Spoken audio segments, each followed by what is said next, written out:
Good evening, everyone. My name is Dan Brown, and I'm the senior minister here at Dunwoody United Methodist Church. And we are just so thrilled to have you here this evening. It is a delight and a pleasure for us to be able to welcome Adam Hamilton to the city of Atlanta, and more specifically here at Dunwoody United Methodist Church. And we know that many of you have come from various places, some even from out of state, to be here. We're glad you're here. We think that you're in for a very, very special night. We were fortunate to have Adam Hamilton here 4 years ago when he introduced his book, Making Sense of the Bible. And tonight he is here again to introduce his new book, Unafraid, and you're going to hear more about that in just a moment. Most of you, I think, know Adam Hamilton. You've read his books. You may have heard him speak. If you're a pastor, you may have preached some of his sermons. But we are so thrilled that he's here tonight and to be able to share. The first time I met him was when he was here 4 years ago. But tonight, I had the privilege of also meeting his wife, LaVon. She is touring with him on this book tour. And LaVon, if you would you please stand and give us a chance to greet you and welcome you as well.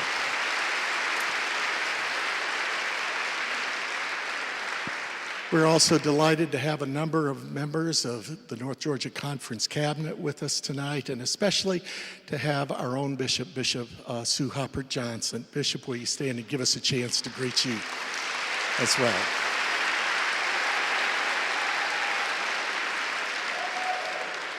The subject that Adam's going to talk about tonight is a subject that I think probably every single one of us can relate to.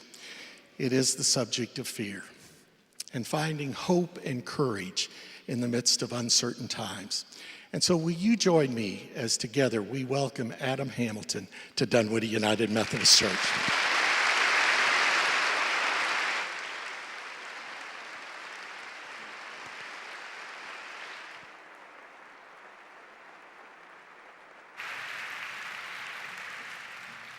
I'm going to move this over just a smidge, and I want to say thank you. What a great crowd, and I'm so excited that you're here tonight. As I talk, I'm going to remind you, you'll need to get used to the pace at which I talk. I talk a little fast, and that way I can cram in twice as much material in half the time. But I'm really excited to be here. I'm excited to be with your bishop. I so appreciate Dan and the folks here at Dunwoody United Methodist Church. It's a great congregation, and I appreciate their friendship and their hosting this event.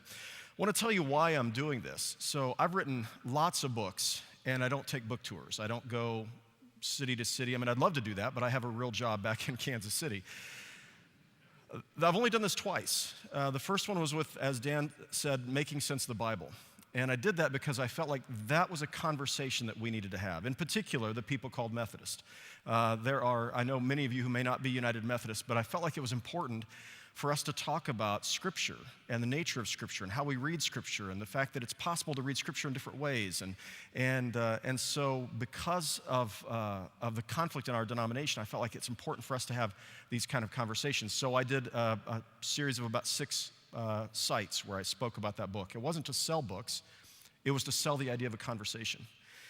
And this book on fear is the second and maybe the only other time I'll do a book tour like this. I shouldn't say never, but because I feel like this is another conversation that needs to happen. Thank you so much for the water. I am confident. Thank you. I am confident that fear is something that you have wrestled with at some point along the way. It's a universal part of the human condition.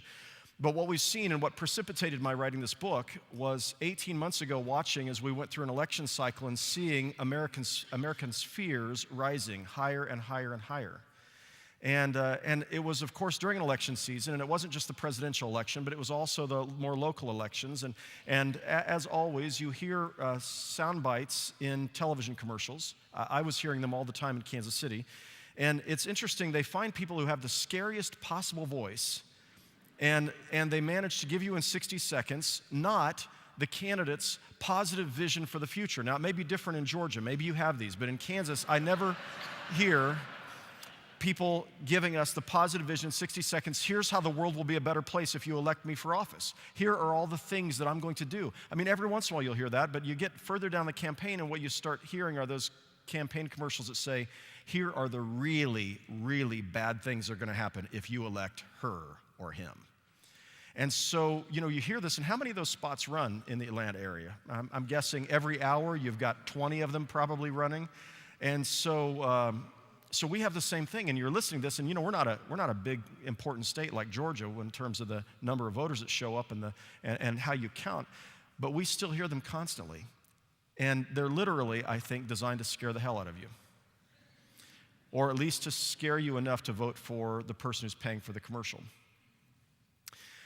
It struck me that year, I read a poll, and it said that Americans reported, so there's a poll that's consistently done that looks to see how fearful are Americans. And Americans that year were more fearful than they had been at any time since the months after 9/11. Now, when we're fearful, we make sometimes not the best decisions. And politicians are not the only ones who know how to provoke our fears. Preachers are pretty good at using fear as well. And I think of Jonathan Edwards' Sinners in the Hands of an Angry God, right? If you ever read that sermon when you were in high school or college, you know that Jonathan Edwards' revival was fueled in part by his ability to scare the hell out of people in his churches. And so we have the capacity to use fear. So as I was looking at this, 53% of Americans that year indicated that they were somewhat afraid. I mean, not just somewhat, but they were, regularly afraid. And another 26% said that fear had risen to a sort of crisis level for them.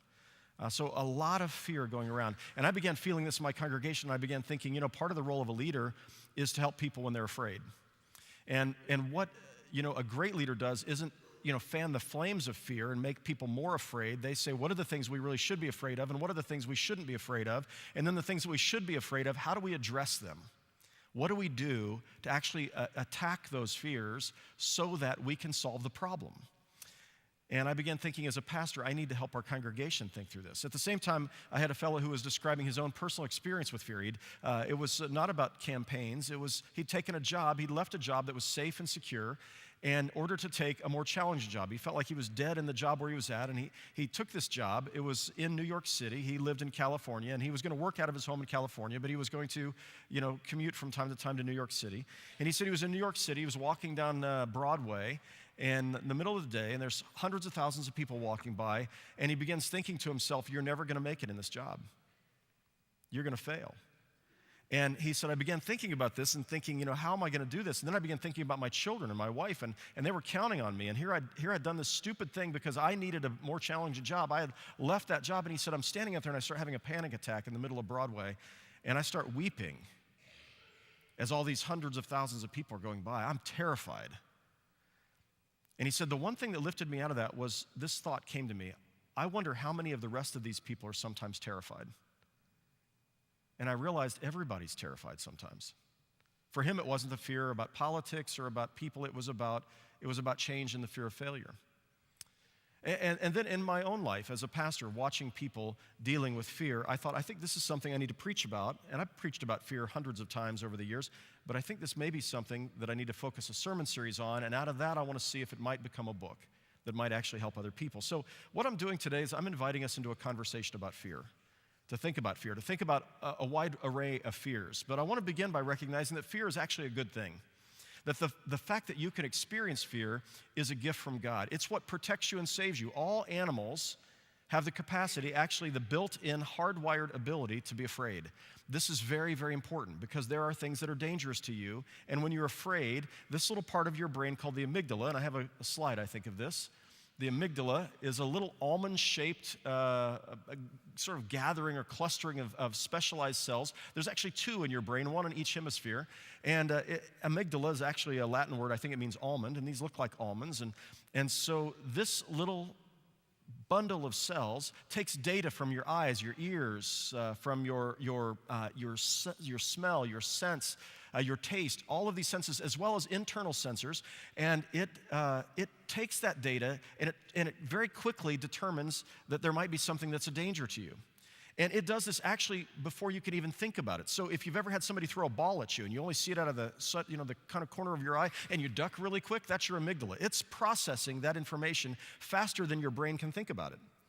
And what it does is it sends a cascade of hormones through your body that start a process. And that process is designed to help you fight or flee, right? It's the fight or flight mechanism, fight, flight, or freeze.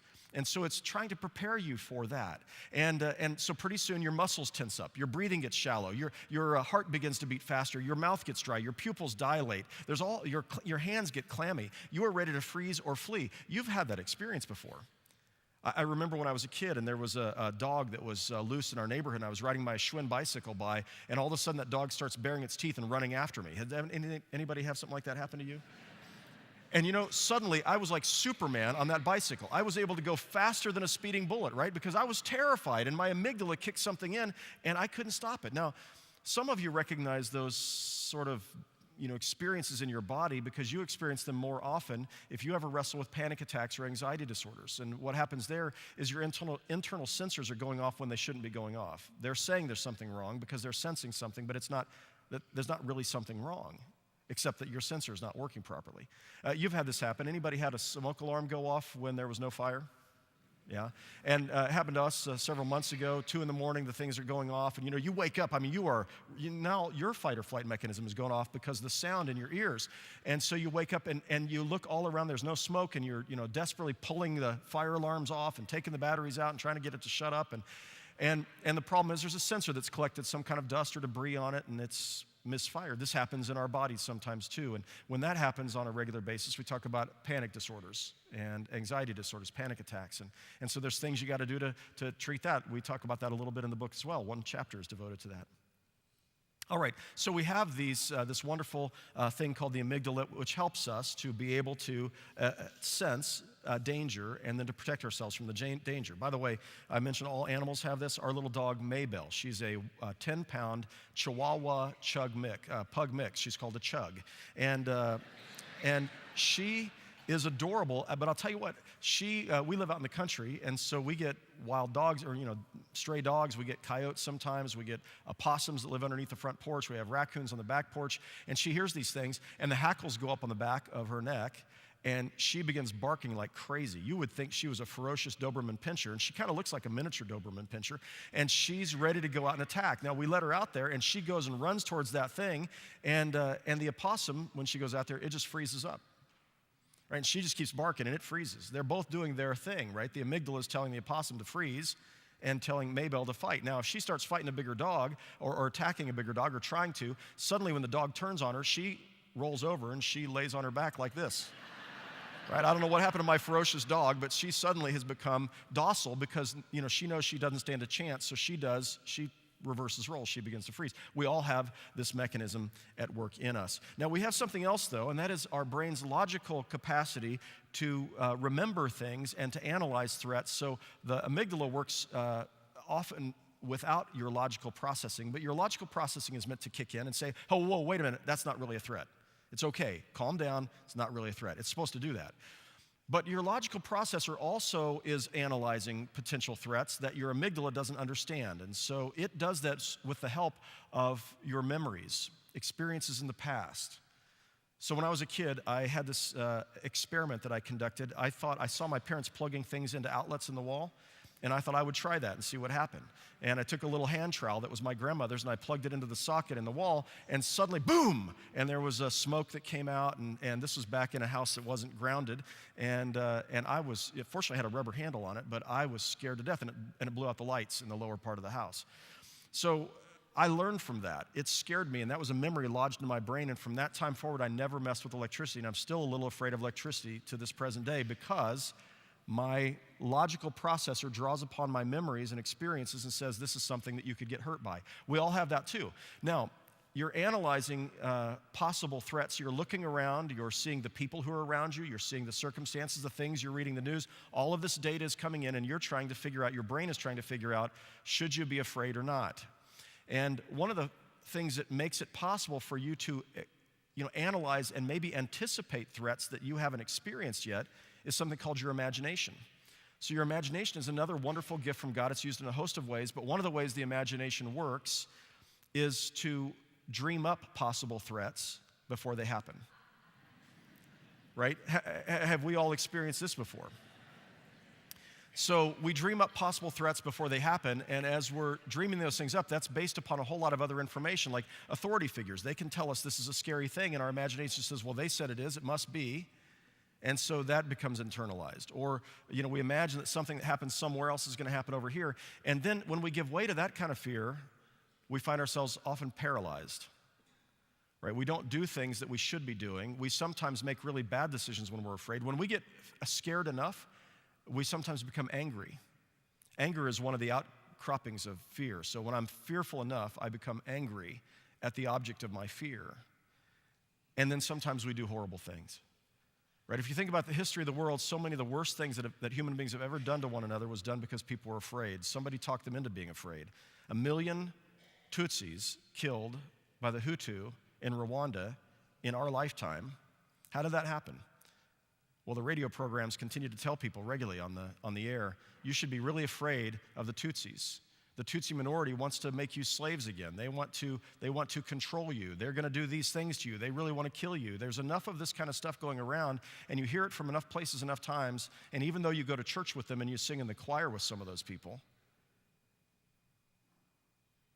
you come to a place where you're willing to take the machetes that are given to you and to kill people. I mean, fear is a very powerful motivating force. So some fear is good, it's a blessing, it saves us, and some fear is dangerous, it's debilitating, it's paralyzing, it's sometimes evil. One of the things that therapists tell us that we do when it comes to things we're afraid of or things that begin to become more and more, objects of our fears, we catastrophize. I love that word, catastrophize. And what that means is we assume the very worst possible thing could happen. And so when we begin to assume the worst possible thing, it may be, I'm feeling a little sick, I must be dying.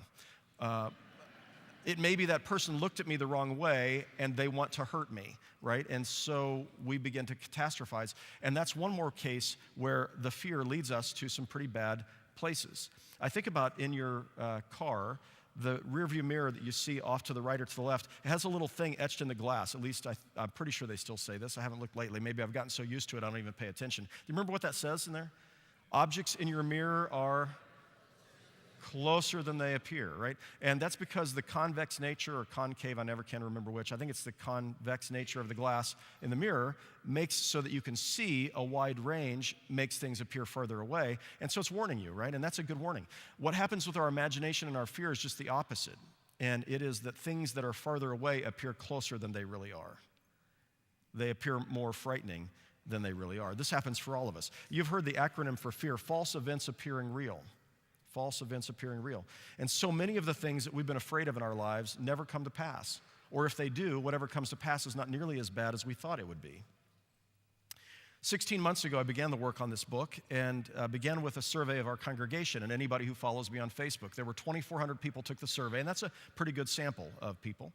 And in the survey, we asked them if they were afraid. How fearful are we? Do we have that slide? There we go.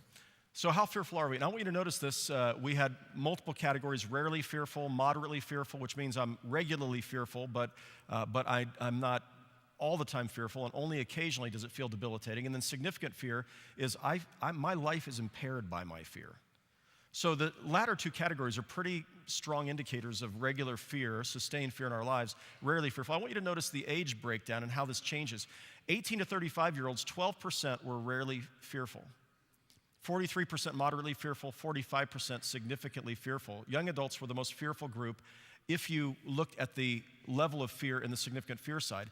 36 to 49-year-olds, actually, if you add up the moderate and the significant, are 89%. The younger ones were 88%, but more in the moderate than the significant. You look down to 50 through 64, and an interesting thing happens. The number of people who are rarely fearful doubles from 50 to 64. Moderately fearful, 46%, and there's a significant decline in those who are significantly fearful. I'm trying to point out to those of you who are ready to turn 40 or maybe 50, there's some really great things that happen after 50.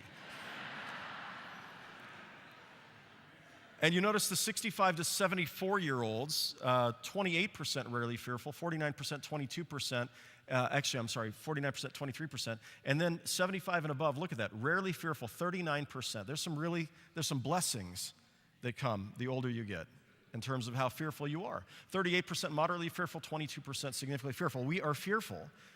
A majority of us in every age group are fearful. 61% of those who are 75 and older report at least moderate levels of fear in their lives on a regular basis. So what are we afraid of? Well, let's take a look. We gave 24 possible responses, and these were the responses that received the top 5 votes. We allowed people to have, I think it was 3 choices each. And so those under 50, personal failure. Number 1 fear for those under 50. Disappointing others. Uncertainty about the future. Financial difficulties. Death of a loved one. I was in an Uber last night after I spoke at the National Cathedral giving the first talk on this book, and my Uber driver was a young man from Pakistan, and he said, "What were you talking about?" I said, "Fear." He said, "You know what I'm afraid of?" He didn't know anything about this. He said, I think a lot about if I lost my parents, or if I lost a friend, or if one of my kids died." He was under 35. This is what he thought about. It was right in our top 5. Those 50 and older, number 1, the direction of our country.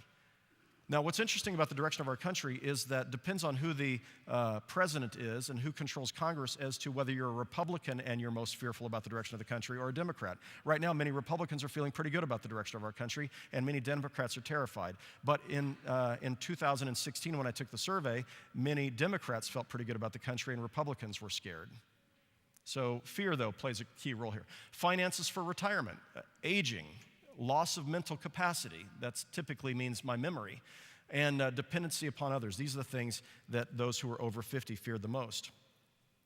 So in Unafraid, I have tried to touch on all of those fears and a number of others. There's 20 chapters, and each chapter has a different set of fears or kinds of fears that it looks at.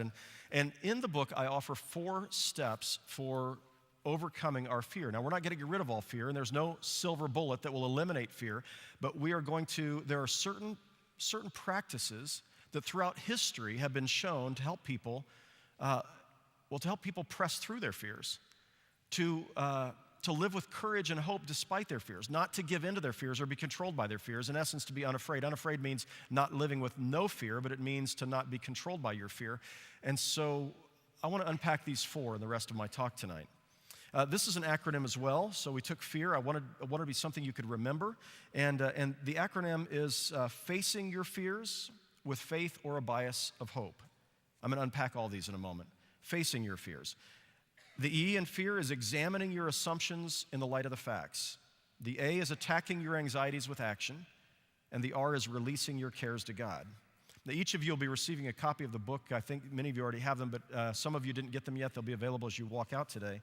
And these are the sort of rubric that runs throughout the book. I want to walk you through each of these steps, and we'll give some examples. Facing your fears with faith or cultivating a bias of hope. This is not about religious faith, although religious faith can play a critical role in this. It is about the faith that things are somehow going to be okay. No matter how hard it is right now, somehow things are going to be okay. Now, okay might mean I'm going to die, and it's still going to be okay. That's where religious faith plays a critical role. As Frederick Buechner said, in the light of the resurrection, even when bad things happen, the worst thing is never the last thing. Even if you die, the worst thing is never the last thing when you believe in the resurrection. I am the resurrection and the life. Those who believe in me will never die. But generally speaking, in my life, all the things I was afraid of, some of them came to be, but none of them ended up being as bad as I thought they were going to be. This is generally the case for most of us. So what this is, it's cultivating a bias of hope. Now, it takes just as much emotional and physical brain power and energy to assume the worst than to assume the best. It takes exactly the same amount of energy to assume the worst than to assume the best. And so cultivating the ability, the practice of facing something difficult and saying, you know what, that could happen, I recognize it.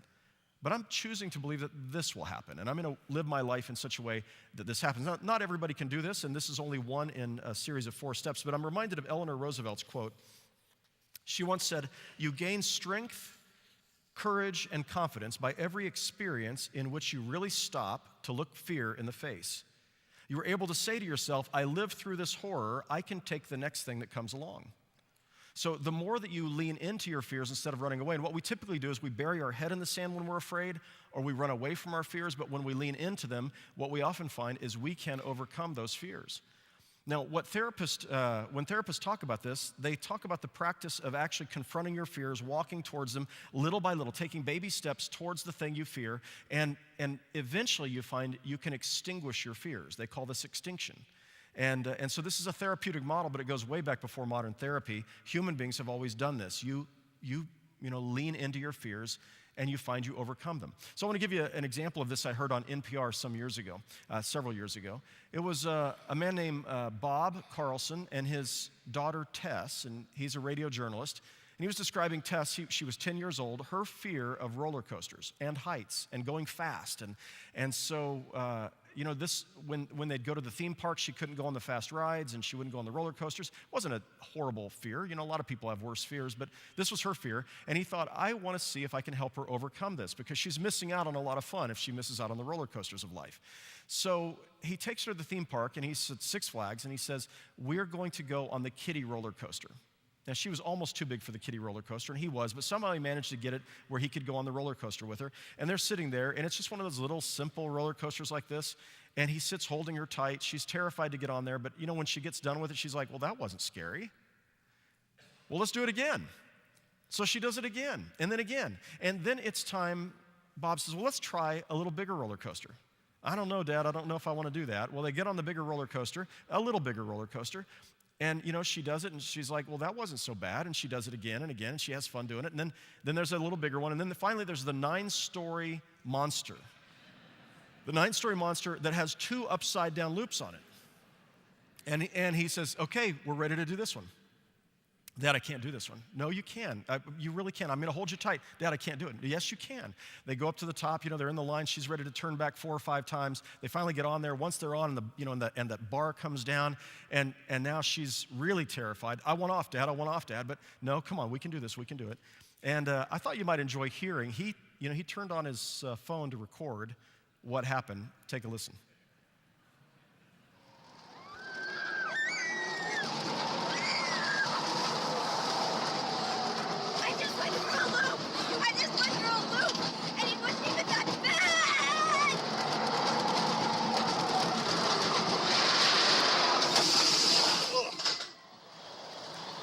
What just happened, Tess? I just rode a looping roller coaster for the first time in my life, and it was so exciting and wasn't even that bad. I am a different person than I was a minute ago.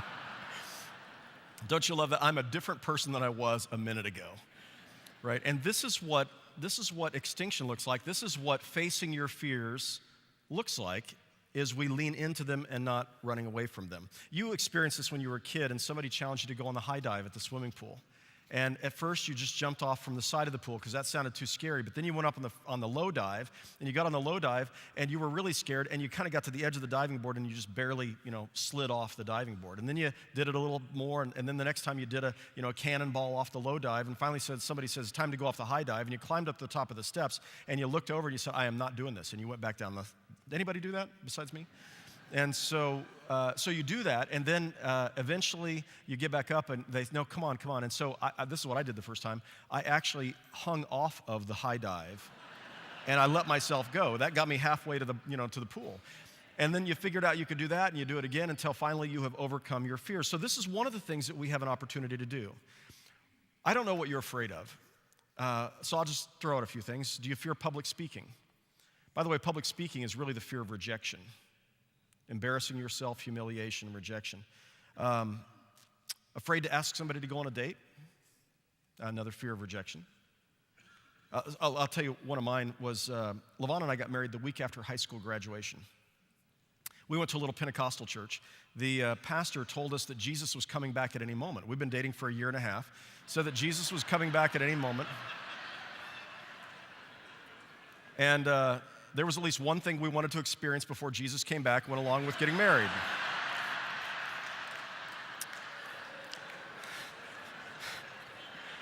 At least I wanted to experience it. I don't know about her. So we got married, but the night before we got married, so I was 17, It was a month before my 18th birthday, a week after high school graduation. And for the first time, it hit me, what are you doing? Like, my parents were divorced, her parents were divorced. We'd never seen what a healthy marriage actually looks like. And we're getting married. We had $300 to our name. We were moving to Tulsa so I could go to college. I didn't know if I was getting any scholarship money. She didn't have a job. I had a job selling women's shoes for $5 an hour. What in the world are we doing? And I don't have panic attacks very often, but that night I remember my breathing got shallow, my chest started hurting. I felt like I was going to throw up. Like, what are you thinking? And so for me, that was one of those places where fear started to take over. Now, sometimes that fear is a good warning. Sometimes it's meant to tell you, hey, that's not such a smart idea. You should probably not do that. I will tell you, I'm really grateful 36 years later that I didn't give in to the fear that night. And instead, I thought, what's the worst thing that can happen? She can divorce me. I don't want that to happen, but I guess that would be what would happen if we do this and it was the wrong thing. But you know what? I really think I'm supposed to do this. And if Jesus comes back tomorrow, I'm going to be really glad I did.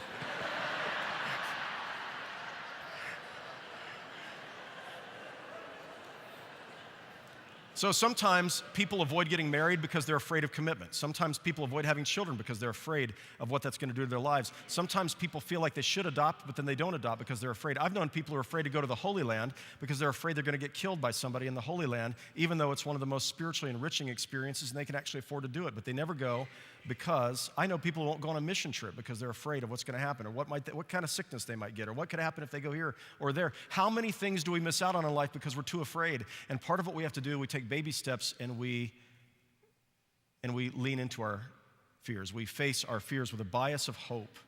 A couple last things I want to mention about that. I was right out of seminary, actually 2 years out of seminary, a year and a half out of seminary, when I had been telling the bishop I wanted to start a new church.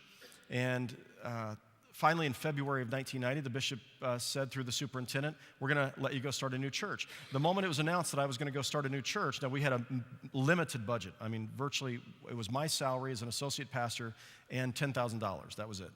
And then the next year, they'd give me 20% less of my salary and no $10,000, and then each year after that. So I had wise sages in the conference, including a superintendent or former superintendent who came to me and said, Adam, this is underfunded, undercapitalized. It will never work. People start telling me this. For several months, they're telling me this, that there's no way it's going to work. And when it doesn't work, they're going to send you to a 4-point charge somewhere, and that's going to be the end of your ministry. I'm 25 years old, and the rest of my life I'm going to spend in a 4-point charge and 4-point charges can be awesome.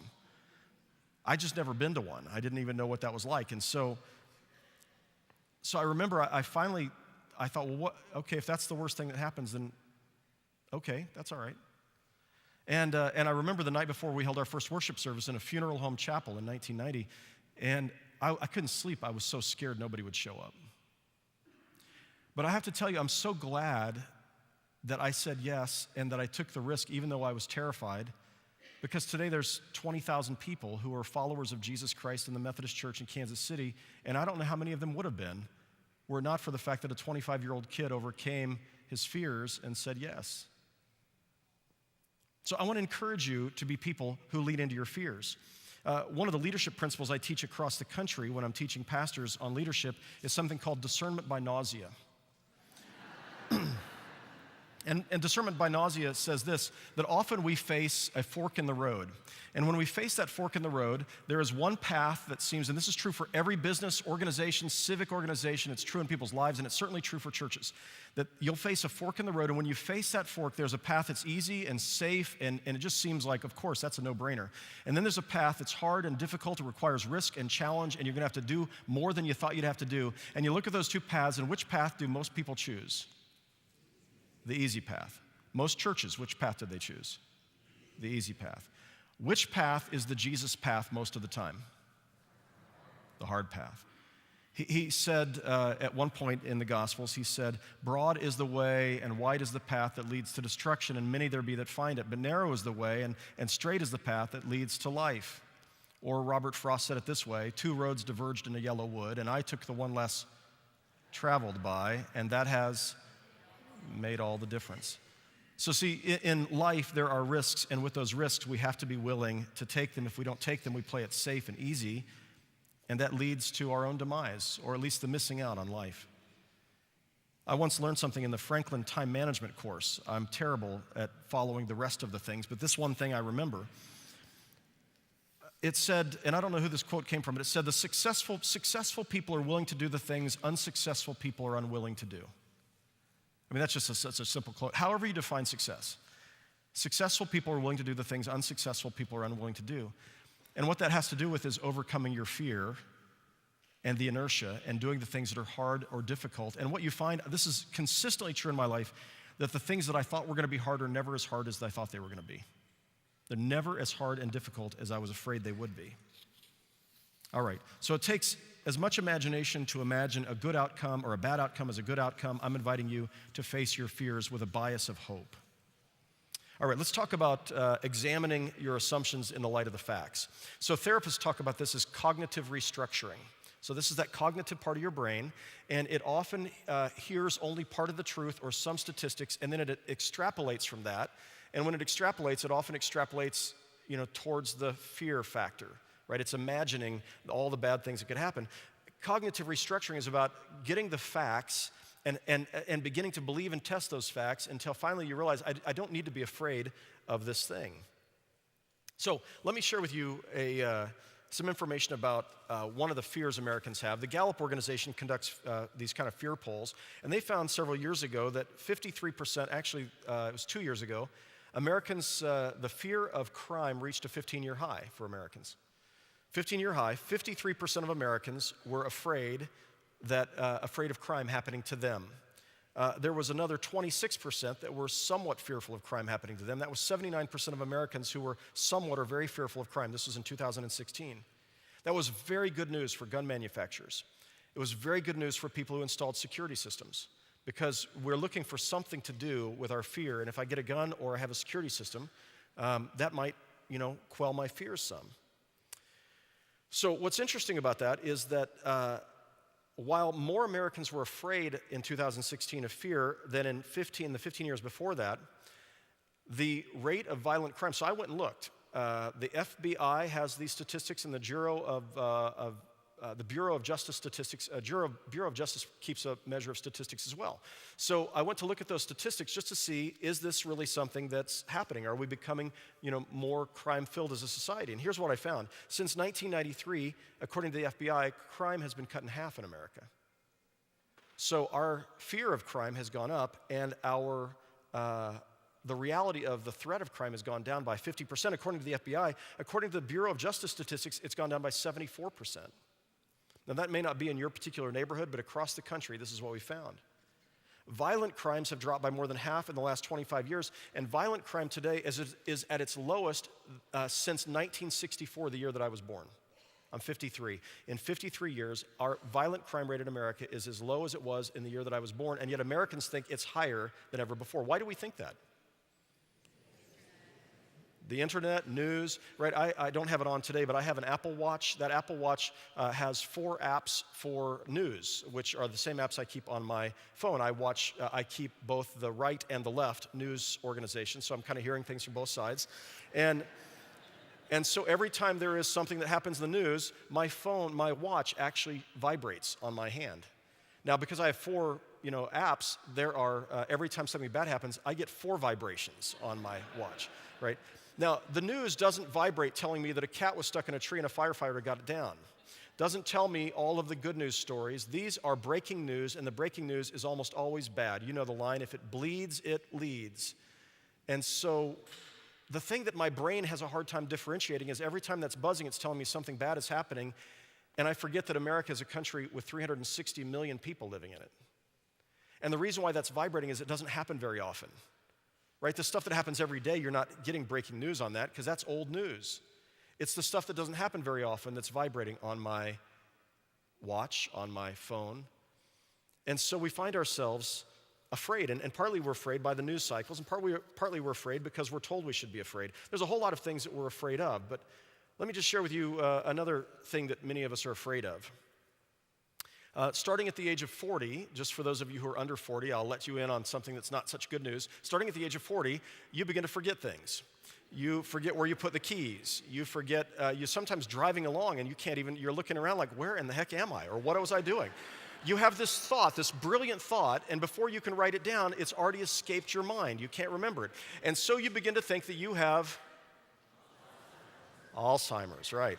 So if I had $1 for every friend of mine who told me that they have early onset Alzheimer's, I would be a rich person. How many of you have ever had a friend say, I think I have Alzheimer's? All right. So most of us think that, we feel that. So let me just tell you, when it comes to examining your assumptions in light of the facts, some people can get really nervous about this. And every single time you have another moment you forgot something, it reinforces the idea that there's something really wrong up here. And you should be afraid. So let me just give you some information. Again, if you look at these, examine these things in light of the facts. So if you were under 65, the likelihood of you having early onset of Alzheimer's is 0.24%, which means that you have a 99.76% chance that you do not have early onset of Alzheimer's. Instead, you're just getting older, and this is what happens to our brains. Welcome to the club. It's just, you don't have to be afraid of it. It's just as a part of reality. And it doesn't mean you're going to forget all the people you love next year. You're probably going to be just fine. All right, so for those who wrestle with anxiety, and by the way, when it comes to illnesses, and we talk about this in the book, when it comes to illnesses, people who are doing medical research, for all the right motives and reasons, need to convince you to give money to their organization, and so they're going to give you the worst possible statistics and the scariest ones. And so cancer research is a great example of this, doing really important stuff. It's really important. But the way the statistics are sometimes presented makes the occurrence of cancer under age 65 sound much more frequent. If you're a non-smoker, the likelihood of that happening to you is pretty small, of you dying of cancer before the age of 65, even though we all know somebody who has. But it's when you get those facts, you begin to realize, maybe I don't need to be quite as afraid of this. For those wrestling with anxiety and panic disorders, and that's 1 in 6 people, about 16% of the US population wrestles with those things where the alarm system is going off, and there's a funny feeling you have, or a sensation or something, you've heard something and you begin to think about it, and you find yourself in a panic attack. Your body is in fight or flight mode because it feels it's under attack. It's really helpful. It's one step in the helpful solution, or helpful, coping with this, is to get the facts. Now, here's one of the things that drives our fear of getting sick, having some terrible disease. How many commercials for pharmaceuticals are on TV in a given hour? The answer is 80. The last study that was done, there's 80 commercials an hour on TV for pharmaceuticals. And so when you're hearing that, you're hearing a commercial that's telling you about symptoms you didn't realize you had. And as you're listening to it, you start feeling whatever that you're hearing. And then you hear about the medicine, and then you go, well, I don't know which is worse, the thing or the side effects of the medicine. And then you go tell your doctor that you're having these side effects, these symptoms, and do you think I need this? And suddenly you're self-diagnosing. Now, we have this wonderful thing called the internet where we can do more diagnostics on the internet. So maybe you've seen the meme going around. I think Google was started in 1994. I could be wrong, but it's somewhere around there. And the meme says, Google, making hypochondriacs since 1994. And so I went to WebMD, which is one of those sites that you can go to. Anybody been to WebMD? All right, great site. So I started to look to see how many illnesses are listed on WebMD. There are 360 illnesses on WebMD, and that's only under the letter A. I'm not kidding, seriously, 360 just under the letter A. And so getting the facts becomes really important. If you have an anxiety or panic disorder, those facts may be by running through a whole series of battery of tests with your doctor, right? Just to rule out things. And then you got to trust your doctor when they say, no, your heart's okay, your blood's okay, you don't have any tumors, we've checked. And then suddenly you can begin to say, okay, maybe I can take a breather a bit. And that begins to help. All right, let's take a look at the third of the fear factors, the things that we can do to overcome fear, and that is attack your anxiety with action. Attack your anxiety with action. All right, so when it comes to fear, doing something is really important. Doing something. So we'll go through a few examples of the kinds of things we might do in different kind of fears, but I want to mention briefly that one of the great fears that we talk about in the book, one section and a couple of chapters in particular, have to do with the fear of the other. The greatest fear we have as human beings is other human beings. Like, I don't know if the lions fear each other. I don't know if the zebras fear each other. My sense is they don't. They fear other animals that are higher in the pecking order. But human beings fear each other. And when we're looking for danger signs, we fear those who are more different from us than those who are more like us. And so throughout history, we've feared people of different cultures, we've feared people of different races, we've feared people who speak different languages, we fear people who dress differently, people of different socioeconomic means than we are. We fear people who are, of different religions, right? We have all kinds of ways in which that makes me a little nervous being around that person who does something a little differently than I do. It's pretty clear how fear impacted us as human beings in this country. This is a photo that I think sort of captures that fear. Like, why? Why did we have to drink out of separate drinking fountains? Well, we were afraid. What were we afraid of? That we might get something if we drank out of the same drinking fountain as somebody who looked differently than we do.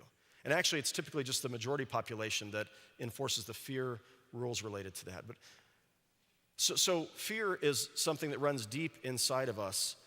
In Kansas City, I don't know what it was like in Georgia, but in Kansas City, where I grew up, in the 1920s, so well before I was born, a man named Jesse Clyde Nichols, J.C. Nichols, developed the suburban subdivision.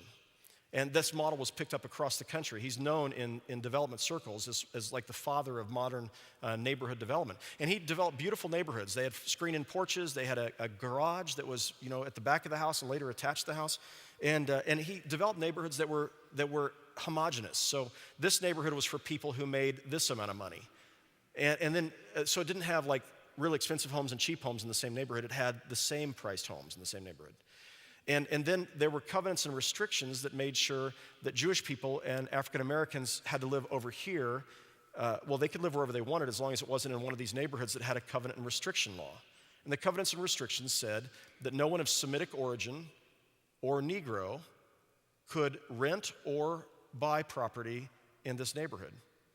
Now, they're still in the books, but of course they were ruled illegal 50 or 60 years ago.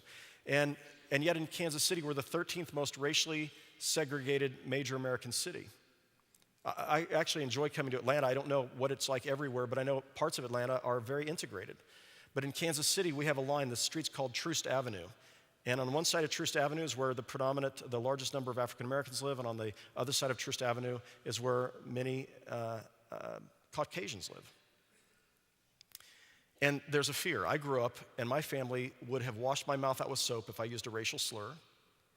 And my teachers taught me what a hero Martin Luther King was. And so he's a hero to me to this day. But I never questioned why at my elementary school there wasn't a single kid of color. And it wasn't because the laws said they couldn't do that anymore, because those laws were ruled unconstitutional. It's just that the ethos had developed in such a way that folks were afraid to move to one side or the other of the line. I don't know who taught me this, but I'm pretty sure my parents somewhere said, don't go the other side of Troost because kids like you could get hurt over there. And one of my friends is Emmanuel Cleaver III, who pastors the largest predominantly African-American church in Kansas City.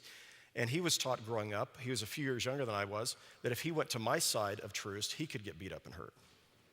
Be interesting to know which of us stood the greater chance of getting beat up or hurt if they were on the other side of Troost when we were growing up. But in any case, those fears are deep-seated. How do you overcome those fears? Well, you attack your fears with action.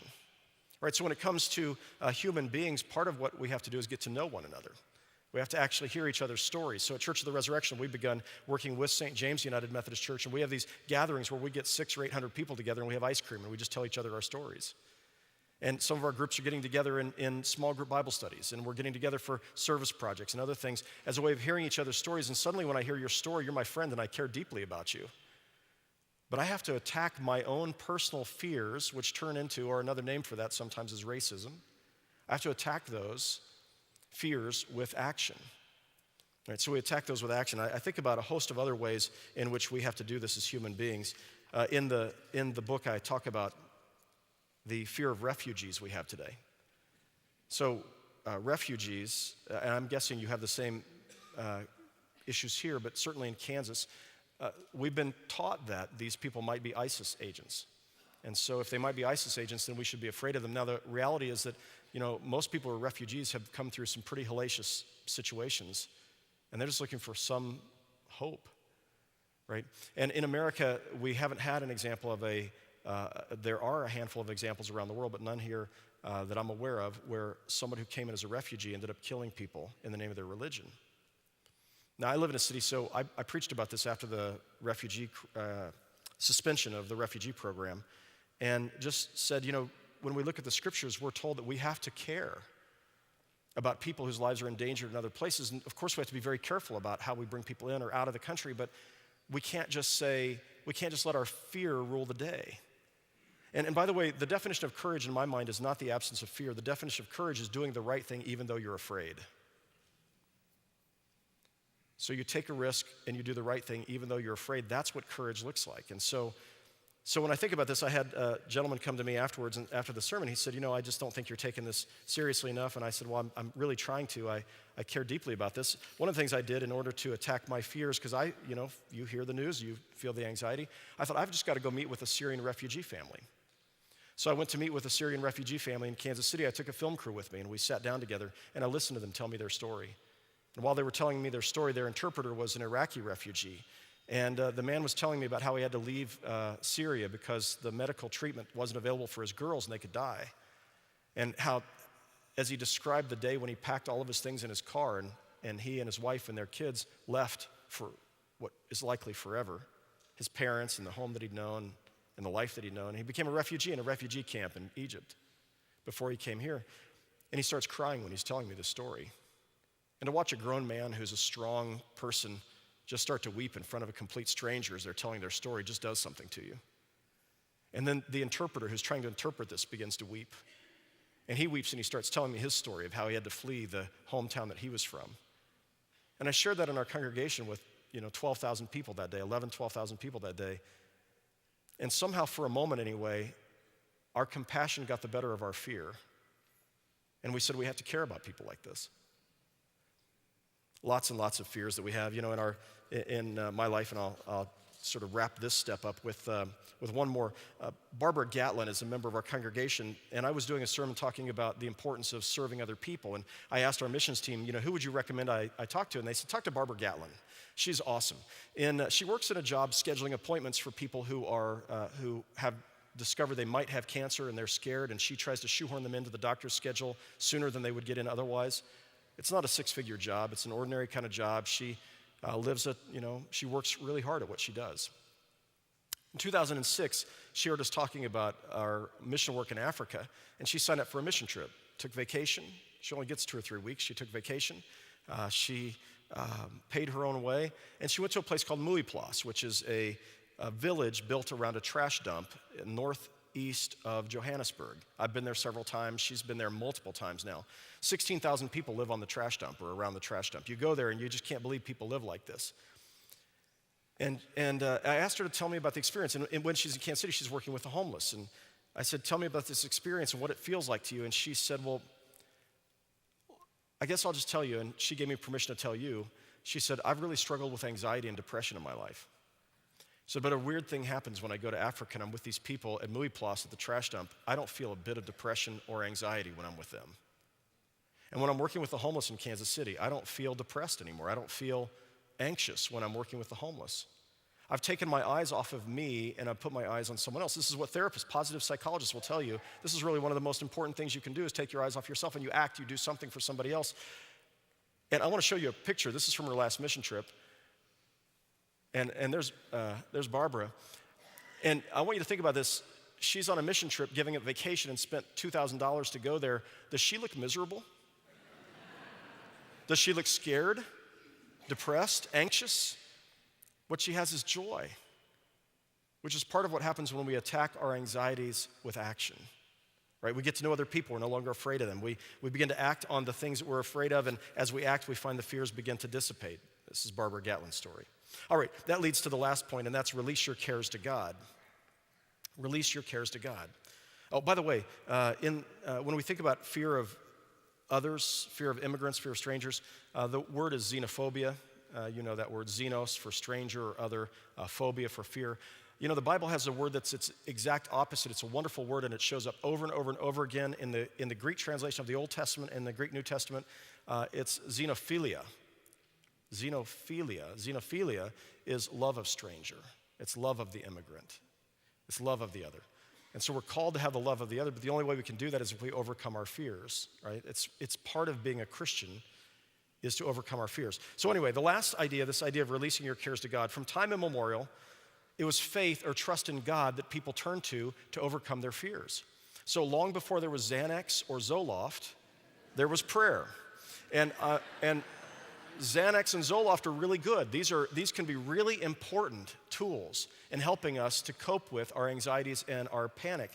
But there is something really important to the age-old wisdom of turning to God. I want to remind you that over 400 times in the Bible talks about fear. 140 times in the Bible says these words, or some variation of them, do not be afraid. I want you to hear a couple of these. John 14:27. Jesus said, peace I leave with you. This is the night before he's going to be crucified. Peace I leave with you, my peace I give you. I do not give to you as the world gives. Do not let your hearts be troubled, and do not be afraid. Joshua says to the Israelites, just before they go into battle, be strong and courageous. Do not be frightened or dismayed, for the Lord your God is with you wherever you go. I love the words of Isaiah 41:10. Do not fear, for I am with you. Do not be afraid, for I am your God. I will strengthen you. I will help you. I will uphold you with my victorious right hand. How awesome is that? I think about the words that you all know from Psalm 23. Yea, though I walk through the valley of the shadow of death, what? I will fear no evil. Why? For thou art with me. Thy rod and thy staff, they comfort me. I mean, this is the biblical answer. Paul says this in Philippians, and he's writing this from a prison cell in Rome, awaiting news of whether he'll be executed or not. And he says this, do not worry about anything, but in everything, by prayer and supplication with thanksgiving. That thanksgiving part is really important, by the way. With thanksgiving, let your requests be made known to God. And the peace of God, which surpasses all understanding, will guard your hearts and your minds in Christ Jesus. Don't you love that idea of a peace that passes all understanding? To guard your hearts and your minds in Christ Jesus. Peter says it this way in 1 Peter 5:7, cast all your anxiety on him, or cast all your cares upon him, for he cares for you. Now that's easier said than done, right? So in the book, I try to help you with some practices that you may have learned along the way but have forgotten. Part of this is your imagination. Like, I can't prove to you there is a God who's going to be there for you. Part of what you have to do is you have to imagine it. Is he your imaginary friend? No, I don't think so. I think he's very real, a very real help in time of need. I think God is with you all the time. But you have to use the same imagination that imagines all the horrible things that could happen to you and tune it to imagine that there's a God who walks with you no matter what. And there are spiritual practices that help you do that, including the practice of Lectio Divina, reading the Bible in a certain way over and over again. There are breath prayers where you say a certain prayer. You know, you're scared and you begin to say, Lord, you're my shepherd. Lord, you're my shepherd. Lord, you're my shepherd. I won't be afraid. Right? You make these very short prayers and you say them over and over again until they begin to seep down into your heart. You pray the scriptures, and all of these are things that are listed in the book. In the back of the book, I have an appendix with 31 daily scripture readings that have to do with fear, and invite you to look those passages up and to read them and to pray them before you go to sleep at night so that the fear might dissipate. You find that actually doing this trusting in God, this tuning your imagination to actually believing that God is with you, plays a key part in undergirding all of the rest in casting out your fears.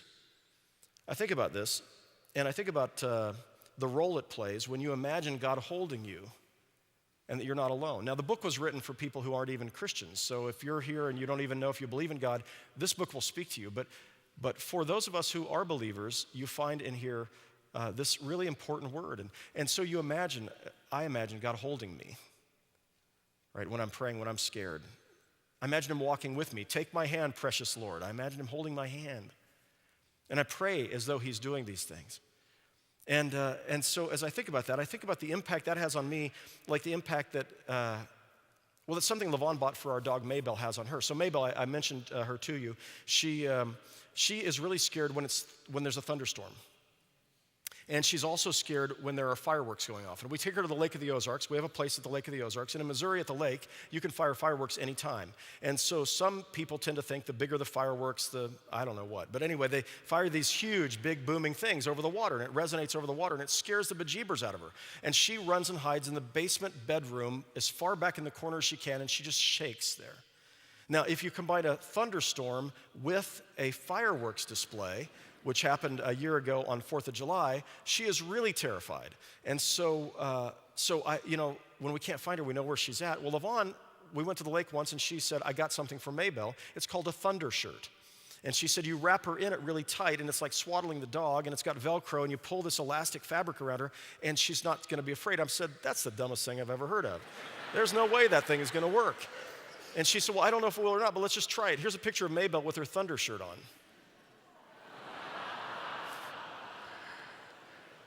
So she's got her Thunder shirt on, and you know what? The silly thing actually works. In her little brain mind, she feels like she's being held, and she doesn't have to be afraid. She's being swaddled. Stella is our 4-year-old granddaughter, and she spends the night as often as we can get her, a couple times a month at least. And there are times that she'll wake up in the middle of the night. Maybe there's a storm, and she gets scared, and she'll wake up in the middle of the night, and she'll start crying. And you know, she's half asleep, half awake, and I'll get down there on the floor by her if she's in a, you know, she has a bed in our bedroom we'll bring in, and I'll get down there by the floor, and I'll try to stroke her eyebrows and say, Papa's right here, honey, you don't have to be afraid. And sometimes that works, but sometimes she's too afraid, and so I pick her up. Last time this happened, I picked her up, and I held her really tight, and I walked throughout the house, and I said, Stella, Papa's here. I got you. You're safe in my arms. If anything happened, she went sound asleep. The storm still raged outside. The thunder was still booming. But she slept through it from that time forward because she knew her Papa was nearby and her Papa was going to keep her safe. God is your ever-present help in time of need. And we trust him. That doesn't mean he's going to make everything all better at the drop of a hat. It just means he's going to walk with you even through the fire, even through the heartache, even through the pain. And I just remind you that in the end, you know, the one thing that we're all going to face is death. And I think there are 2 stories in the book about Alan Zugelter and Kurt Soper, young men who were in their 30s who were in the process of dying while I was writing the book. I spent time with them talking about how they dealt with their fears. Both of them have died since the book was finished. And so it went to press a couple months ago. Both of them died in the time since that. And what was interesting is that both of them had chosen to trust that what Jesus said about the resurrection was true. And they chose to trust the witness of the disciples who talked about what had happened after Easter, on Easter. And both of them had heard me say every year at Easter, I end my Easter sermon the same way. If you've read my books, you've heard this in the books before. But every year I have people ask me, come on, Adam, you're a smart guy. You really believe this stuff? You know, Jesus said, I am the resurrection and the life. Those who believe in me, even though they die, yet shall they live, and whoever lives and believes in me will never die. You really believe that? You really believe he walked out of the tomb? Come on, you're too smart for that. And my answer is always the same. I not only believe it, I'm counting on it. So when we think about, you know, even as Buechner has said, even the worst thing is not the last thing. And there is always hope. I'd end with the story. When I was a new pastor, newly minted pastor, I just graduated from seminary. I was an associate pastor, and I was going to make my first serious hospital call. And this was a woman named Ruth Buchanan. She was 80 years old, and she was going in for open heart surgery, and there was a high likelihood she could die. I mean, at least 50-50 chance she might die that day, maybe more, I don't know. I went to see her. I got the notice about her, and I was walking towards her hospital room, and this was my prayer. Lord, please let her be in a test. Because I was going to leave a little note for her. I was going to leave a note for her, you know, on the little bedstand and tell her that I was in there praying for her because I thought, what in the world am I going to say to her? They didn't teach me in seminary what to say to somebody who might die that day on the operating table. So I walked in and she was there. She was in the room. And I said, Miss Buchanan, I'm Adam Hamilton. I'm your new associate pastor, and I've come to pray for you as you're getting ready to go in for surgery. And she said, son, sit down. So I pulled up a chair and sat next to her at the bed, and she said, now, do you have paper with you? I said, yes. She said, take a few notes. She said, I want to be buried in my red dress. She said, I've already laid it out on the bed at home. I don't have any children. I don't have any grandkids. I don't have any family left. Really, the church is my only family. I laid the red dress out on the bed. I want to be buried. And if I die today, make sure they bury me in the red dress. Here's where my safety deposit box is. Here are the important papers. Here's my attorney's phone number. Please call him if I die today. And when we got through that conversation, I'd taken all these notes. Here's what I want you to say at my funeral. Here's the songs I want. So nonchalant. I said, how can you be so calm about this that you might die today? She said, well, I'll tell you why. When I was a little girl, my grandmother was dying. Back then, we didn't go to the hospital to die. We didn't go to a nursing home. We didn't go to the hospice house. My grandmother was dying. And 2 weeks before she died, she went into, well, what we would call a coma. She said she stopped responding at all. Her eyes were closed. She stopped eating, drinking. She lay in bed virtually immobile for 2 weeks. The doctor would come over every day to check on her. At the end of 2 weeks, the doctor came by and said, you need to call the preacher. Her breathing is labored, it's getting close, you need to call the preacher. So my parents called the preacher, she said, and all of us family gathered around, the siblings and my siblings and cousins, and we all gathered around my grandmother's bed. And the preacher came and told us to touch some part of my grandmother while we were to go pray for her and give her to God. And so she said, I was at her feet, and I touched one of her feet, and I was praying for her. The preacher said the prayer, and at the end of the prayer, he said, amen. And my grandmother, for the first time in 2 weeks, opened her eyes. And she leaned forward in bed as best she could, and she looked right at me. And she said, Ruthie, it's beautiful. It's absolutely beautiful. And she laid down and died. And she said, from that time forward, I've never been afraid of death because I knew whatever my grandmother had seen, it was absolutely beautiful. Bury me in my red dress. I don't know what you're afraid of. And I've just given you a little taste of these various tools that we have to help us deal with our fear. But I do want to invite you to remember to face your fears with faith. Don't run away from them. I want to encourage you to examine your anxieties or your fears in the light of the facts. I want to encourage you to attack your anxieties with action, getting to know the people you're afraid of, leaning into the things that you're afraid to do. And ultimately, I want to invite you to release your cares to God. And I believe you'll find a peace that passes all understanding that could guard your hearts and minds in Christ Jesus. And that you will live not completely without fear, but that you'll live more courageously, pressing through your fear with courage and hope. That's why I'm here with you today. So this is the last thing I want to give you an invitation for. You're going to get the book. I hope you take the time to read it. This is just scratching the surface.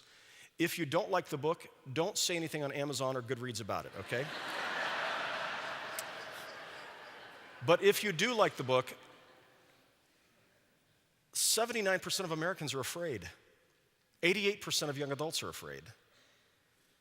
And I want to deputize you to help get that message out. Not so I can sell more books, but because I think this conversation matters. I came here today not to sell you books. I came here today to invite you into a conversation that I think we as a country have to have. Because we're afraid of other people and we do things that we shouldn't do. Because we're afraid of each other sometimes. Because we're afraid and we're paralyzed, debilitated. We end up doing things we have no business doing when we're acting out of fear instead of acting out of love. Perfect love casts out fear. I want to invite you to share the story with other people. I want to invite you, if you think it's a good book and you find it helpful, I want you to go on Amazon, Goodreads, or wherever you read, and I want you to post something about it. I know you don't normally post. I want you to do it. Just say, I read this book. It was really helpful to me. If you're on social media, I want you to tell people, you know what? I read this book. It was helpful. Because the way people end up buying books, reading books, getting ideas is because somebody said, I found this to be helpful. You might too. Cokesbury has produced a video that goes with this. I interviewed a neuroscientist from Vanderbilt University. I interviewed a Fortune 50 CEO. Lavon shares in one of the episodes about her bouts with anxiety and panic in the past. There are different people sharing on there I think could be helpful. There's a leader's guide. There's a children's program that goes along with this and a children's book and a youth component as well. If you find the book helpful, I want to encourage you to invite other people to live unafraid with courage and hope. I'd like to pray for you, and then we'll open it up to questions, if that's okay. Is that all right? So let's pray together, shall we? God, thank you so much that you are our ever-present help in time of need. You know our fears, our fear of failure or rejection or missing out, our fear of others who are different from ourselves. You know, oh Lord, how our fears have at times left us paralyzed, left us running from things, left us not taking the risks that would have led to really amazing things in our lives. Please help us. Help us not be afraid. And when we are afraid, help us to push through our fears, to face them with a bias of hope, to examine our assumptions in the light of the facts, to attack our anxieties with action, and to cast all our cares upon you, knowing that you care for us. In Jesus' name, amen. Let's take some questions. We got a few minutes. We'll do a little bit of questions, then at the end, I'll be back at the back if you'd like me to sign your book. Dan, can you have somebody help us with microphones if anybody has a question? So if you've got a question, wave a hand real quick. Okay, right over here. And be sure to say your first name if you would.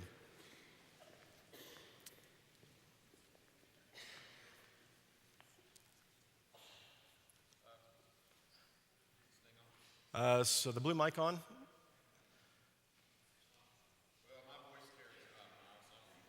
Okay, I'll repeat the question after you say it. Go ahead. I'm Steve. I'm from Cumming, Georgia. I worship at Dunwoody United Methodist Church in South Forsyth County. First of all, I just want to say, Reverend Hamilton, I really appreciate your sermons. Your Sunday school lessons. We've done them quite a bit in my Sunday school class, and Thank you. it's just you're some of the best lessons I've ever had.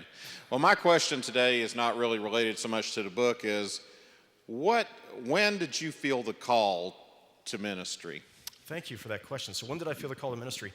I was 16 years old, so I came to faith in that little Pentecostal church, and people began saying to me, by the time I was 16, God has a calling on your life. You're going to be a pastor. I remember a little old lady in the church came up to me and said that, and I said, I don't want to be a pastor. I'm going to be a doctor or a lawyer, but I don't want to be a pastor. Another little old lady came up to me in the church and said, I really think you're supposed to be a pastor. Are you guys ganging up on me? I don't want to be a pastor. Thank you. My pastor came to me and said, I'm watching, and I think you would make a great pastor. Pastor Phil, I don't want your job. I do not want to be a pastor. Would you preach for me on one Sunday night service? I thought I was 16. I thought I knew more about almost everything than anybody, and I said, sure. How hard can that be? And I found out how hard it was, and when I preached that sermon, it's on audio tape. None of you will ever hear it. It was the worst sermon probably ever given in that church, but somehow, when I was done, I thought, okay, I know that was bad, but I think I could get better. You mean you could actually get paid to try to inspire people to live out their faith and help people grow in their faith and care for people through preaching and leading and ministry? And so I took my girlfriend, LaVon Bandy, out to dinner, and I said, I think I'm supposed to do this. And she said, I think maybe you are too. And so it began when I was 16. And one of the reasons why I tell you that story is because today, in the next 10 years, there's going to be a massive clergy shortage in the United Methodist Church. There's not yet, but there's about to be. Because we have 14,000 plus full-time ordained clergy in the United Methodist Church, and 950 of them are under age 35. Most of them are my age and older, and the vast majority are closer to their 60s. So here's the thing, the church has no future if we're not helping young people hear a call. And sometimes God, hits us upside the head, but normally the way we hear a call is somebody says to us, have you thought about being a pastor? And for a long time we did this thing where we said, pastors would say to young people, if you can do anything else, do it. Only be a pastor if you can't do anything else, by which they meant this is such a heroic job and it's so hard that you shouldn't do it unless you feel this like, I just can't do anything else. The problem was we ended up with a lot of people who couldn't do anything else.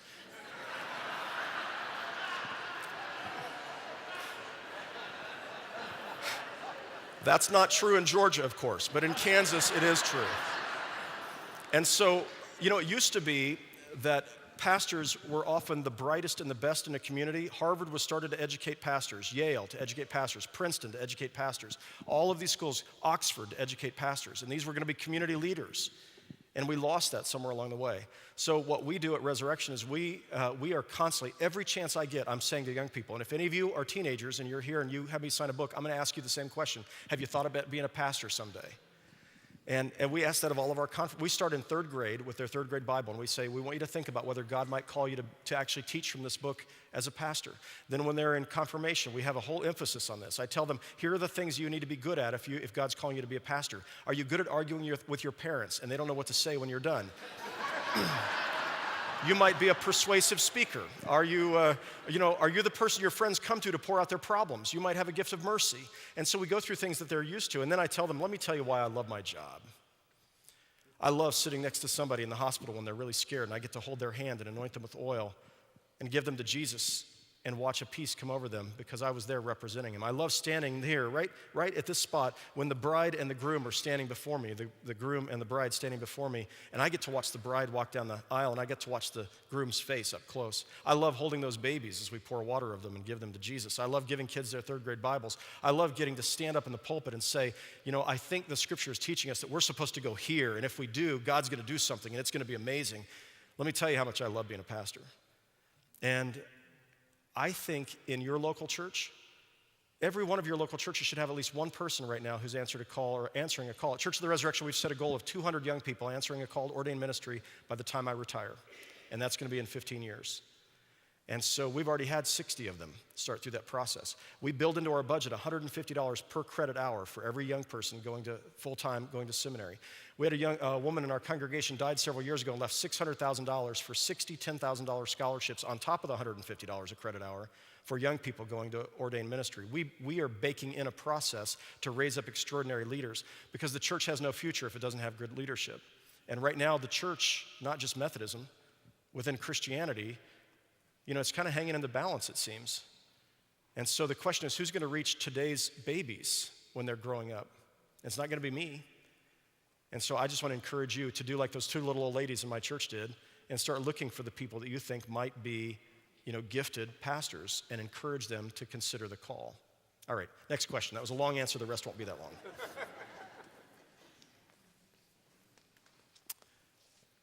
Another question?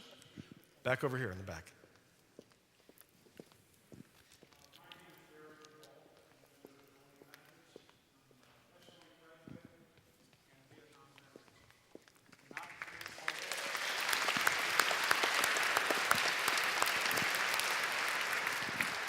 And I'm fearful that those tenets that we learned as children in the 50s and 60s of morality and love of country are being lost in today's world. I'm very fearful of that. Yeah. So when you read the direction of our country as the number one fear for people who are older, you've just articulated that. There was a paper that just came out. Levon was reading part of it to me today. It's based upon a book called Left Behind.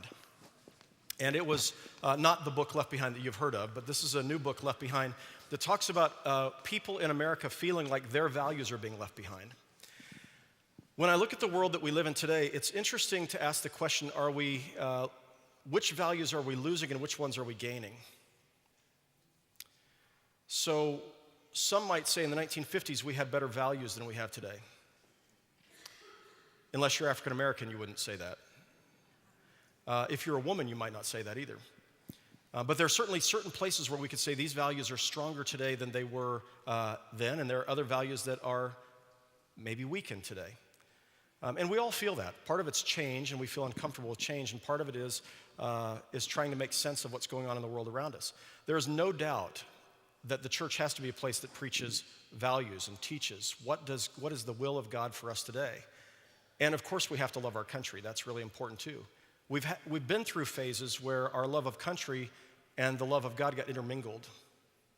And that's not always healthy either. So we have a sort of civil religion that comes up.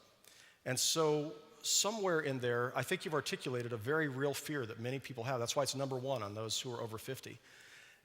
And I'll also tell you there are places where in the United Methodist Church in particular, we are divided over how we interpret our understanding, not of love of country, but our understanding of how we love people and what the highest value or virtue for the Christian faith has to do with love.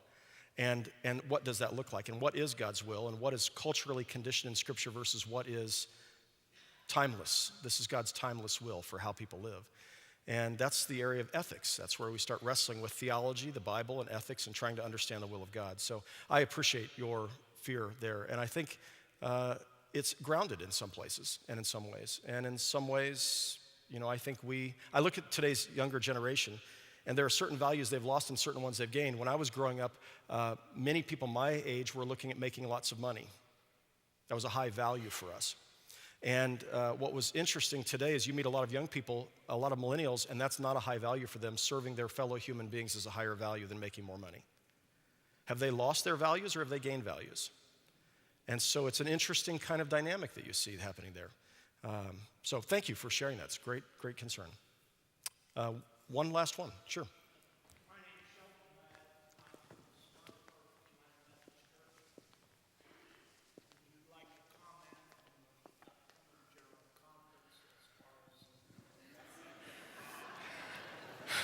Okay, so the question was, would I like to comment on the upcoming General Conference?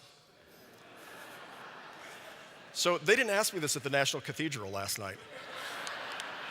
Not a lot of Methodists there. All right. Yes, that's right, as far as fear. So I would love to comment on this. And what I'm going to begin by recognizing is in this room we are divided. I'm just going to make that assumption that not all of you feel the same way about the question of the ethical permissibility or God's will and God's blessings on same-gender marriage, or the ordination of self-avowed practicing homosexuals as we describe it in the Book of Discipline, which is language that's a bit passé today.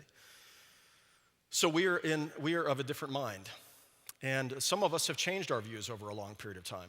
So the way that our views have changed sometimes have to do with getting to know people and then asking, how does God look at this particular person? That becomes particularly powerful when it's your son or daughter who is gay or lesbian. So some of us have held the same views for a very long time. Some of our views have changed. My views have changed over time. My love of God has not changed. I think it's deepened, actually. I don't think it's gotten any less. I read more scripture today than I ever have. I pray more than I ever have. I've memorized more of the Bible than I ever have. I love Jesus, I think, more than I ever have. And yet my views have changed on how Jesus looks at his gay or lesbian children. And part of that comes from the conversation I had 4 years with you about making sense of the Bible and understanding the complexity of Scripture and how it was formed and the humanity of Scripture and how God works through people. And so that's that's another hour and a half conversation we could have another time. But that leads me to say this. At Church of the Resurrection, we are a divided congregation on this. So I would say we're divided 60-40. 60% of our people, I think, would say, I think gay and lesbian people ought to be able to get married. And 40% of our people would say, I just don't think that's God's will. And what's interesting is those 60 and 40 have managed to learn to live together and sit together and have meaningful conversations together and not say, I don't think you're a Christian because you see it that way, but instead to say, I understand where you're coming from. I value that about you. I value your compassion and your mercy, or I value your desire to not lose any important values that we find in Scripture. And to say that is not our primary, that is not what defines us. I talked to a group of Methodists not long ago, and one man said, it feels like we're moving to a place where we're a one-issue church. Well, our one issue should be following Jesus. Now, as we're following Jesus, we're going to interpret sometimes differently Jesus' will. And so the question is, how much tension can we live in? How much gray can we allow in terms of how we're interpreting this? Not even gray, but how much tension can we live with? And there are some in the United Methodist Church today saying, I just read this today from a pastor that I know very well. And he said, if we go across a line and any Methodist church is allowed to have gay and lesbian people get married, with permission from the church, because it's already happening across. If you go to the Northeast or the Northwest, it's already happening, but not with the discipline's permission. And so some are saying, if that changes, I have to leave because I can't be in a church with Christians who think that way about this particular issue. And there are other Christians who say, if we continue to say that the practice of homosexuality, meaning the relationship and the marriages now and the families, are incompatible with Christian teaching, and these are people who come to our church. So Resurrection, 5% of the population, gay or lesbian, roughly. I'm guessing we have 800 gay and lesbian people in our congregation. I baptize their babies. We don't do weddings. We toe the line on the discipline, but we love and welcome people. And as I think everybody tries to do on either side of this issue. So I lost my train of thought. It was brilliant, too. It was going to be the solution. So here's what I was going to say is, so there are other people who are on the left. And the people on the left say, I can't be in a church where people continue to say this about gay and lesbian people. I can't be in a church if the book of discipline doesn't change. I can't be in a church where every church is not fully inclusive of all people. So if you're saying, I can't be here if anybody's not with me, on the left, actually, let's see, this is your right, on the right, and on the left, then it's going to be really hard for you, right? So that's why I think there's going to be some people, whatever the solution is, there's going to be some people who are going to say, I can't do that. I can't stay anymore. My hope as a pastor who sort of sees myself in that broad center is to find the solution, Bishop, who is working on this solution right now, to find the solution that holds as many of us together as possible, But if you're somebody who says there's only one way to see this and it can't be seen any other way, and I can't tolerate the idea that you see it some other way, whether you're on the left or the right, what do you do with that? So we're either held captive to those on the left or the right, or they learn how to say, you know what, I can deal with that as long as you don't make me do this. And that's really what needs to happen, at least in part, is you got to be able to say, so I have people who say to me, Pastor Adam, why don't you just tell people this is the way it is? In a sermon in 30 minutes, just tell people this is the way it is. And I say, I've got a number of young pastors on my staff, and young clergy overwhelmingly see this issue more progressively. By the way, I was in a southern state not long ago doing a retreat for young clergy. There were 33 young clergy there. It was in the South, a state overwhelmingly, I would say, on the more conservative side, 33 young clergy. And we use these categories that Tom Berlin and others have, Rob Renfro and others have used, Tom Lambrecht of Good News, of compatibilist and non-compatibilist. So there are progressives who say, I can't be in the church with any progressives who say, I can't be in a church with it if everybody's not doing this. Conservatives who say, I can't be in a church if anybody's doing this. These are incompatibilists. And then there are conservatives who are compatibilists who say, don't make me do it, but I can understand how you got where you are, and I can live with that. And then there are progressives who say, don't tell me I can't do it, that is weddings for gay and lesbian people, but I understand why you don't want to, and I'm okay with that. This is where most of our churches are today. Most of our churches, Resurrection, are made up of people who are compatibilist on the right and on the left, and they're saying, you're still my brother or sister, and I don't think you're a homophobe because you read the scripture this way. I know you care about Jesus and you love people, but I know you see it this way, and I see it this way, and we can still be brothers and sisters. So this group of young clergy, I asked them, where do you fit in those 4 categories? And it was just anonymous. They wrote it down on a piece of paper. Of the 33 clergy, 31 of them were progressive the majority were progressive compatibilist. There were actually 31 were progressive compatibilist. 2 of them were conservative compatibilist. None were on either end. Now, that's the young clergy for an entire state in the South. The bishop was rather surprised to hear that it was in this place, but this is why I kept thinking, if we can just kick the can down the road for another 16 years, the issue will be resolved by these younger clergy. But our society has changed so fast that is not possible. I used to lose people because we were too liberal in welcoming gay and lesbian people and baptizing their kids, and now I'm losing people because we are too conservative and we are still saying these words as a denomination, and even though they know my heart, they're finding it harder and harder to stay when their kids are gay or lesbian. So that's the pickle that we're in, and what I keep thinking is, I understand why people are in different places. And by the way, to the person who says, my young clergy who say, why don't you just tell the congregation this is the way it is in a 30-minute sermon? I asked them this question: have you always believed what you believe about same-sex marriage? And even my youngest clergy say, no, I haven't always believed this. So what did it take to change your mind? They said, well, I got a Master of Divinity degree, and then I got to know people, and how long did it take? Well, it was probably a 10-year process. So you think I can do in 30 minutes in a sermon what took you a Master of Divinity degree and 10 years of wrestling with to get to that point? It doesn't work that way. And so somewhere you've got to allow room for people to be in different places, I think. The key thing is that whether you're, and every pastor I know who's more conservative on this says, I'm going to love people. Of course I'm going to love people. I just can't get to the point where I see that this is God's will. And so, if we're going to stack hands on loving people, I'm pretty okay with that. And I would love for there to be United Methodist churches where people who are more progressive are able to practice what they believe, and United Methodist churches where more conservatives can do that, and most of us are somewhere between. Very few of your churches, maybe a few, very few of them are 100%, everybody agrees at this particular place on this issue. We're a divided nation, a divided culture. The divide is sociological. It's by age, it's by geographic, so rural tends to be more conservative than city. You know all this already. North, east, and west tends to be more progressive than south, but not everywhere, right? And so,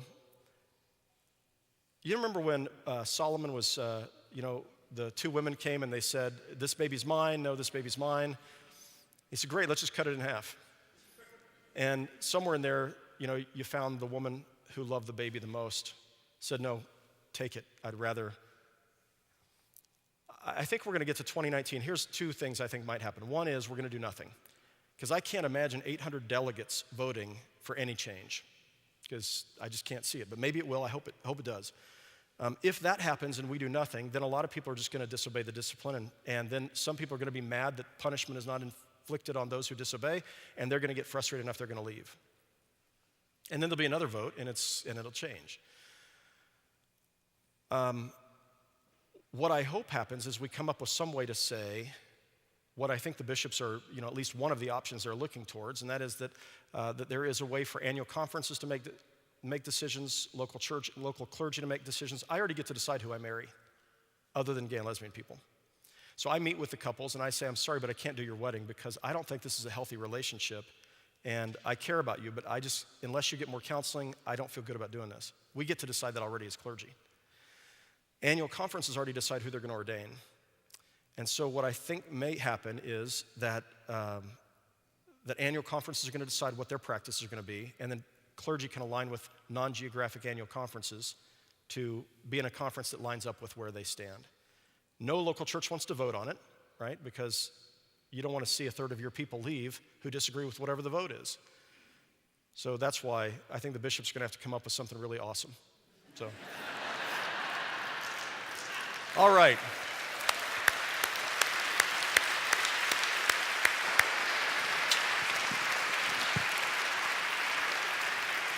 Thank you for allowing me to be here. I'm going to turn it back over to the pastor, and I'm going to book signing. I'm going to be in the fellowship hall signing books out there. Thank you again for coming tonight. God bless each of you. Thank you.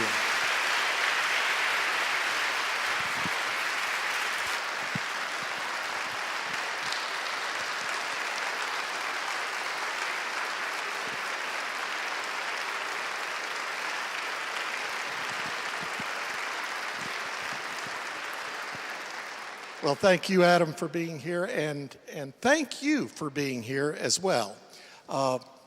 Good questions, excellent questions.